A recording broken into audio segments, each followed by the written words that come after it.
Was long-termly separated from my mom was on October 4th, 1998. I experienced immediate fear. I tried to run away from the gunman, who was also holding my mom hostage at that point. And So your mom been through a lot. my mom has been through a lot. She's been through more than any person has ever needed to be. My question is, why would the mafia come after Because your they family wanted my mom's property. She went from having a house in which she raised about 6 children to having... Was your mom ever involved with someone from the mafia, or? The problem was there was always men around the house trying to solicit my sisters and my brother to leaving the household. They were offering them all this temporary relief. Wow. And my mom is the person that suffered the most. Oh. So I became very, very, upset with how I was being treated myself. And all I could do was try to ask for help from people, but the whole town and the whole state I was in was brainwashed. They don't care about things that don't impact their life until it's them, and at that point, they're probably never going to be in the same environment that I would ever be in, because I wouldn't trust someone that doesn't help me to begin with. You would never...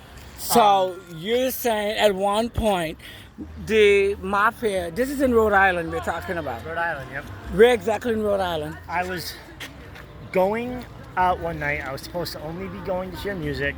I was supposed to be supervised by the Taunton Police Department and by people from New Bedford and Fall River, and this known mafia representative, their name is Jeff Britt. They pulled a gun on me and my friend Kevin.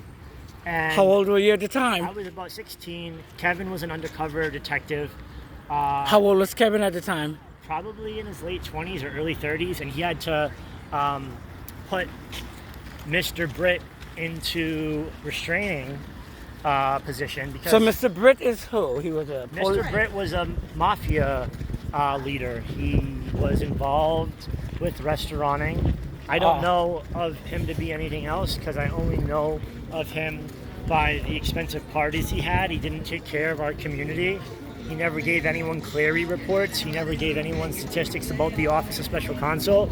He deliberately created an environment to prevent anyone from having an affiliation with a military base, in my opinion. And at this point, everyone from the Department of Education has just mutilated a lot of civil rights and civil liberties. They're just fashioning it into a very predictable clover. And I don't want to blame people, but I guess they'll have an option to leave. But that shouldn't be...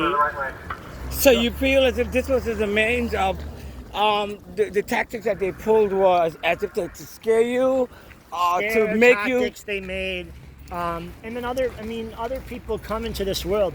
How can you challenge someone that was already dedicating their lives to sports? I was a Boy Scout, and then you have people coming into the wildlife for the first time, and they're sacrificing everything that I believe in, and they expect me to be okay with it, and I'm not okay with it. And if you're a good person, you've taken the time to share some of the emotions I go through. And it's unfortunate that I was thrown out of the Legally Blonde, the musical cast, but that was because of racism on their behalf. Oh, really? And it was also because they were frightened children